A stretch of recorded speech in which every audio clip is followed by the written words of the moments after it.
باز هم خوش آمدید بیننده های عزیز به ادامه برنامه صبح فردا و در این بخش هم که خوشبختانه مهمان داریم دکتر ادریس اسدالله واجد داریم و در مورد ای که عقب ماندگی ذهنی در نزد کودکان چی است بیشتر صحبت خواهیم کرد. جناب دکتر صاحب سلام، صبحتان بخیر، خیلی خوش آمدید. بار سلام خدمت شما و تمام بینندگان عزیز برنامه صبح فردا. امیدوار هستم که صبح خوب و خوش را آغاز کرده باشین. سلامت باشین، سلام ما همچنان پذیرا باشین. خیلی خوش آمدید، لطف کردین و صفا آوردین.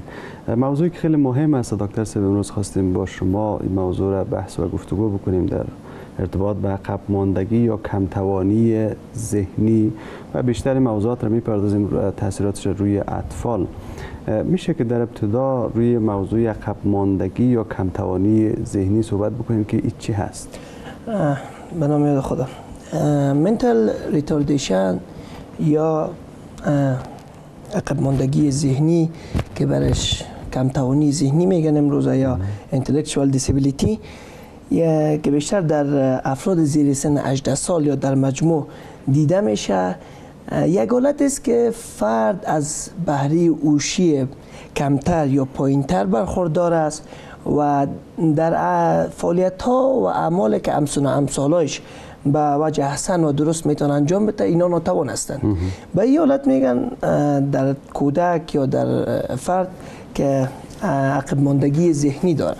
حالا ای که اینا سه مشخصه که در افراد که دارای کمتوانی ذهنی یا عقب ماندگی ذهنی است، ما میخوایم که سه مشخصه را برشان بگویم. بعد خود کمتوانی ذهنی امروزه نظر به قاعده DSM یا آخرین راهنمای علمی اختلالات عصبی ایالات متحده آمریکا که دیاگنوستیک استیفیکال آف منتال دیسوردر در آخرین اپدیتش امی آمده که اینا در 4 سطح مطالعه میشه یا 4 سطح داره.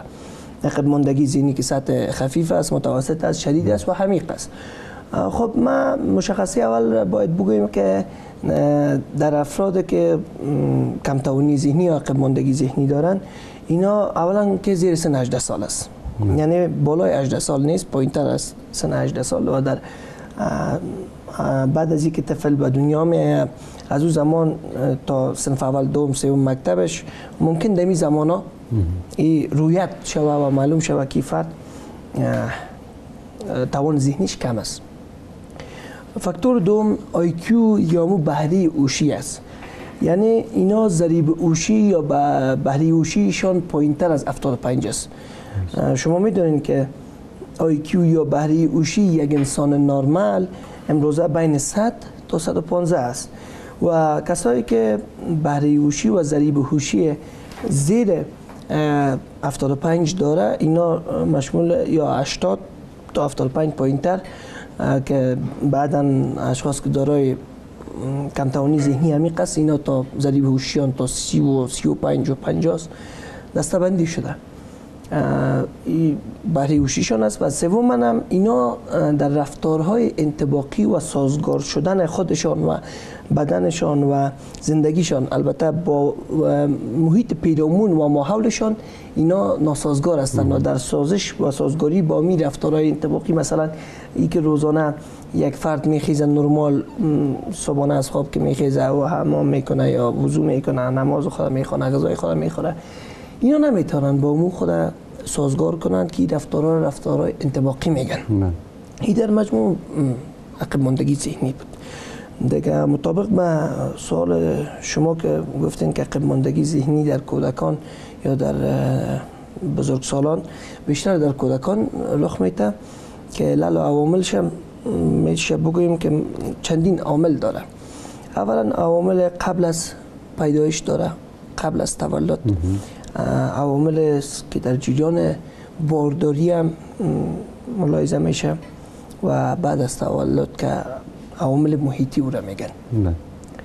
بیشتر از او قبل از تولد وقتی که امی در دوران حمل جنین در رحم مادر است و اختلالات ژنتیکی که در کل در 100% عقب ماندگی های ذهنی 30% اینا برمیگرده به اختلالات ژنتیکی. که حالا چرا اختلالات ژنتیکی؟ مثلا ازدواج های فامیلی یا مشکلات کروموزومی، مشکلات خانوادگی یا بعض سندروم های مادرزادی است و امراض است.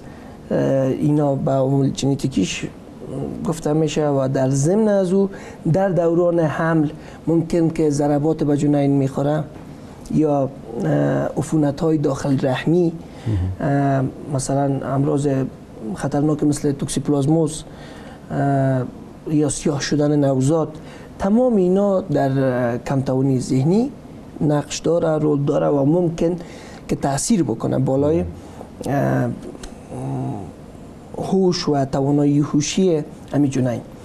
و بعد از تولدم البته عوامل محیطی آنقدر زیاد نیست، اما ضرباتی که در سر میخوره و این یک نکته است که در جامعه ما خیلی باید بالاش توجه شود، چرا که ما یک جامعه نسبتا سنتی و در حال توسعه هستیم، یعنی توسعه یافته کلی و پیشرفت کلی نیستیم و بعض موارد بر ما دیست، اما همین لطوکوب اطفال است و بلخص در سرشون، اگر برادر است، اگر پدر است، اگر مادر است، آنن وقت طفل مثلا به گفت نمیشه یا شوخی میکنه یا بنابر هر دلیل اینا به لطوکوب متوسل میشن، بعد باز به سر ضربه میزنن.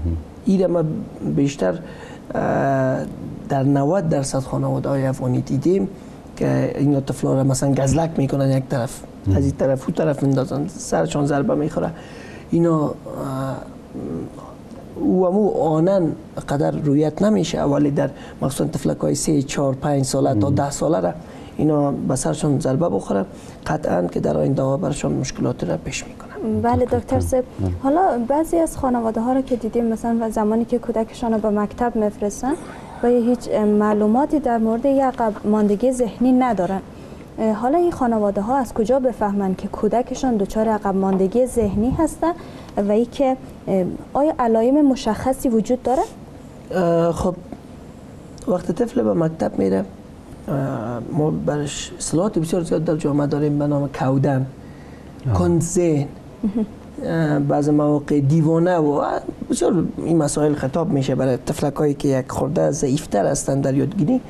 کمتوانی ذهنی خفیف که است، ضریب هوشی پایین تر داره این طفلا، ولی اینا نیاز به مراقبت و ممارست بیشتر دارن و این اصلاح میشه، یعنی می آموزن اگر بالایشان کار شود و اگر برنامه های توانبخشی برشان در نظر گرفته شود، اینا تا جای تربیت پذیر هستند. درست یاد میگیرن، گرچند که کند هستند، رشد ذهنی بدتر دارن، اما نه تا او حد که دیگه نشه اینا در آینده زندگی مستقل را پیش ببرن، یا اینا نسبتا بهره هوشیشان پایین‌تر است و قوی یادگیری ضعیف‌تر دارن، ولی یعنی دارن یاد میگیرن دکتر صاحب، ولی زمان بیشتری را میگیرن. وقت گیر است. اینا گفتم برنامه‌های توانبخشی برشان و توجه خاص و البته ببین باز این طفلکایی که این رقم هستن بسیار طفلای نازنین و مؤدب و آرام هستند و قدر بازیگوش و چیز نیستن، شوخ نیستن، قدر زیاد که کس از دستشون به عذاب شود نیست، فقط یک خورده نیاز به توجه بیشتر دارند که در سطح خفیف مطالعه میشه این رقم، این کاتگوری یا این دسته اطفال.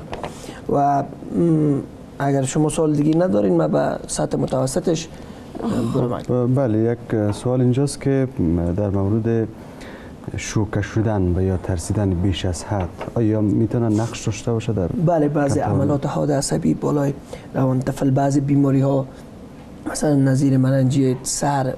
ببینین یک مسئله دیگه هم که اختلاف نظر است که هر آن بیماره که مثلا سندروم داون داره، داون سندروم هستن یا اوتیسم دارن، اینا عقب ماندگی ذهنی دارن. نه خیر، اون نیست، این مسببش نمیشه. بعضی بیمارایی که عقب ماندگی ذهنی دارن ممکن که دارای اوتیسم یا دارای سندروم داون باشن، الان که بیمارای اوتیسمی بعضی هایشان هوش خیلی پایین‌تر داره، اما یک کاتگوریشون است که اینا ضریب هوشی بالای 115 دارن، یعنی میشه به نابغه گفت نابغه ها و ضریب هوشی بالاتر دارن. پس این باید بین هم اخلاط نشه و غلط نشه.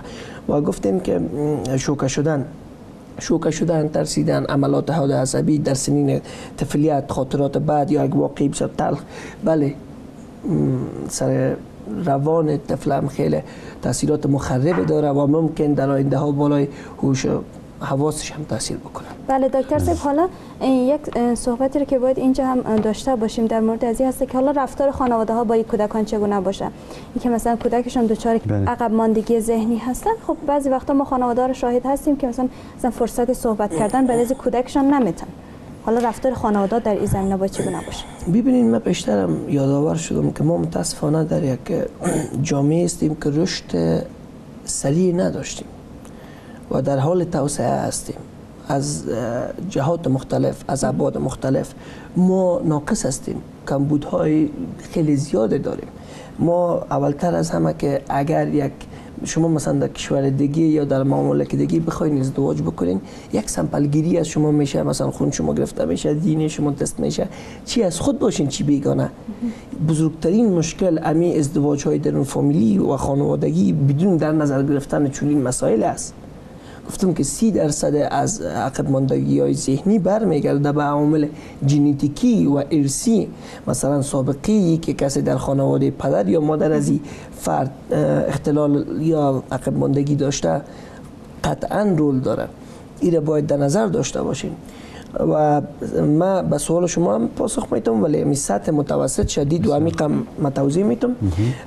سطح متوسط این هم که از سطح خفیف چند درجه بیشتر است و اینا هم یک خورده ضریب هوشیشان بیشتر پایین تر است، ولی به نوع اینا هم ممارست بیشتر و توجه بیشتر لازم داره. این کسایی که دارای عقب ماندگی یا کم توانی ذهنی متوسط است، ولی اینا متاسفانه که مهارت های انطباقی زندگی رو میتونن یاد بگیرن، همین خود سازگار بسازن، ولی نه در حد پیشرفته.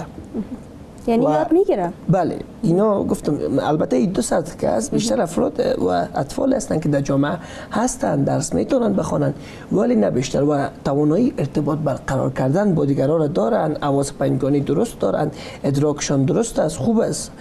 و برمیگردیم به سطح شدید یا کم توانی ذهنی شدید که افراد در اینا فرآیند رشد بطیء است، کند است و همزمان با اینا توانایی برقرار کردن مهارت را آنقدر زیاد ندارن. حرف میزنن، اینا طفلکایی هستند که در سطح شدید گپ میزنن اما صحیح گپشون فهمیده نمیشه، درست گپ زدن نمیتونن، توانایی تکلم را ندارن و در کل این سطح به حمایت ضرورت داره و بدون اطرافیانشان قادر به زندگی مستقلانه نیستن و در آینده هم نمیتونن که به شیوه مستقل اینا زندگی خود پیش برن.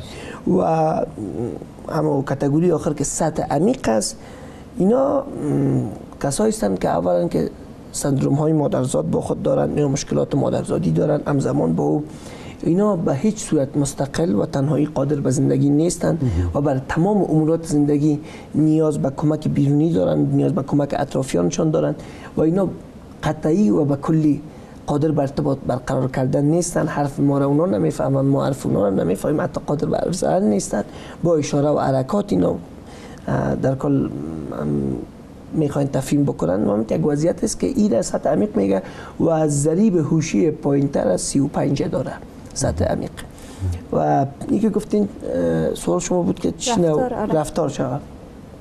اولا این که باید در کل خانواده و والدین عزیز فرزندآوریشان به شیوه باشه که رسیدگی کامل بتانن و پیشتر از همه در ازدواج‌های فامیلی یا بیرون فامیلی هم اگر هست، خوب است که یک نمونه گیری یا یک سمپل گیری از خونشان شود، دی های هر دو طرف چک شود و اگر در آینده هم مشکلات پیش میشه با اینمی تدبیر از او جلوگیری میشه.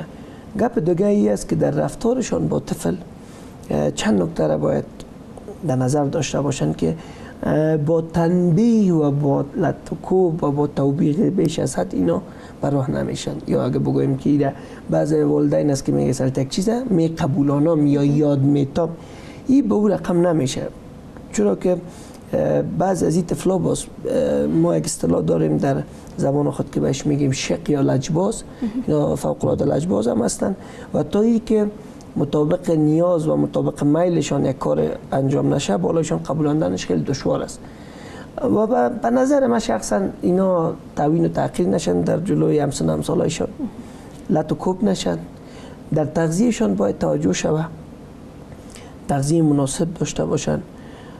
بالای خوابشان ببینین در این اواخر ما اکثریت فامیل ها و نوجوانان رو میبینم که به می اپلیکیشن های متعدد بازی های خیلی عجیب و غریب است که مثلا دو پرخاش است و جنگ است و جدال است.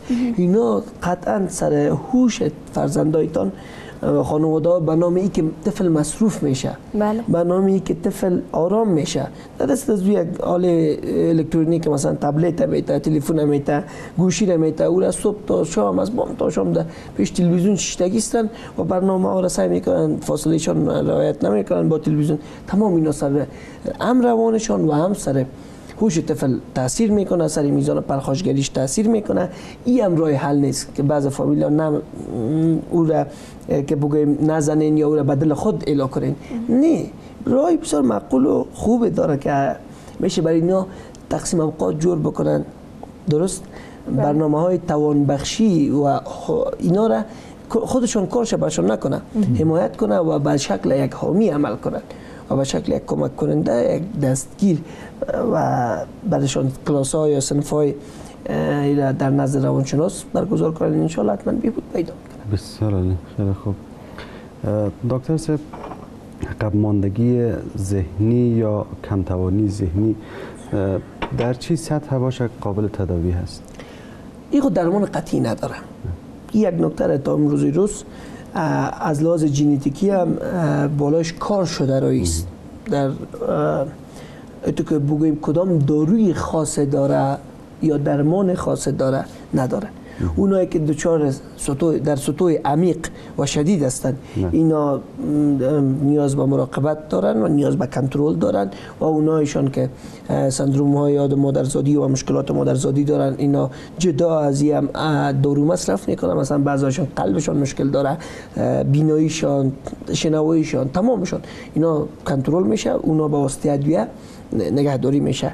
این که سطوح خفیف و متوسطش اینا گفتم تداوی خاص یا دوایی که خاصتا این مشکل رفع کنه نداره و اینا نیازمند به دوا هم نیستن. سطح خفیف و متوسط اینا بیشتر به توجه نیاز دارن، به همکاری و حمایت نیاز دارن، به برنامه‌ریزی نیاز دارن، به اینکه درست برای اینا تفهیم شوه و یک خورده در قبالشان حوصله شوه. بس تمام. و در غیر از او بعضی هایشان که باز دچار مریضی سر و مننجیت از باز داروها، کلاس های دارویی متعدد و ادویجات متعدد است که برای اینا نظر به هدایت متخصصشان داده میشه که اونا باز گفتم مشکلات ها چندین مرض مزمن در نزد مریض هست و او باید یک متخصص داخلی اعصاب زیر کنترلش باشه.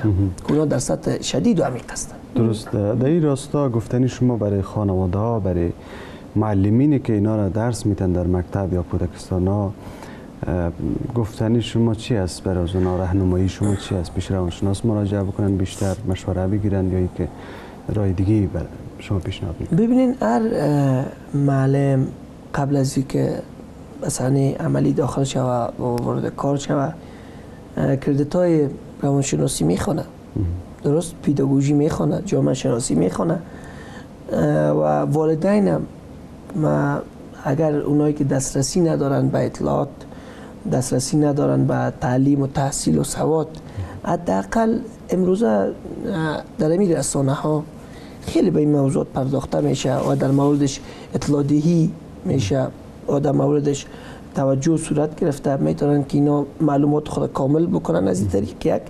و معلمین عزیز که اینا بانی های جامعه و بانی های زندگی یک طفل هستن، گفتنی ما بر اونا همی است که یک خورده از حوصله، چون ما گفتم اکثرا بزرگسالای ما دچار روز جانی ساعت روان بود و در این مورد من مصاحبه داشتم. وقتی ما چون در کشور جنگ زده هستیم اصلا آمارگیری و احصایی دقیق نیست. حالا که در دنیای دیگه مثلا در 100 طفل 4 دانش با اختلال کمتوانی ذهنی دچار است. در جامعه افغانی یا پا اصلا احصایی گیری سروی و آمارگیری نشده و برعکس بزرگان اینا دچار اختلالات عصبی هستند، اختلالات روحی هستند، وقتی معلم به صنف میره قطعا روان درست و آرام و آسودگی نداره و ما او را مقصر نمیتاریم بگوییم که تا این حد به طفل توجه بکنه که به او ببینه. بله فقط طفلکایی که میگن که کند ذهن است یا توانایی پایین‌تر داره، اینا رو به والدینشان اطلاع بدن و کوشش کنن که از طریق کمک گرفتن از مراجع مختلفه معلومات خود در این مورد تکمیل بکنن تا حداقل جلوگیری اگر نمیشه یک وقایع شود، یک پیشگیری شود و یک تدبیر اتخاذ شود. مخصوصا این جفا است در حق و طفلکایی که در سطح خفیف و متوسط هستند. اینا میتونن اینا، ولی توجهی بیشتر میخواد که من فکر نکنم در چنین جامعه بسته و منحصر این جامعه عمل بپوشه گپ، ولی بازم والدین دلسوزتر از هر موجودی نسبت به طفل و فرزند خود هستند و ما همیان خیلی خانواده ها را دیدیم که از امی جهت یک بار بر دوششان ام مادی، ام معنوی، ام روحی است. به این خاطر و در ازدواجای در این فامیلی دیگه توجه بکنن حرف بیشتر از این است. خیلی سپاس دکتر صاحب. خواهش میکنم از اینکه امروز در برنامه ما تشریف آوردین و صحبت سپاس از خیلی شما خوب که لطف کردید.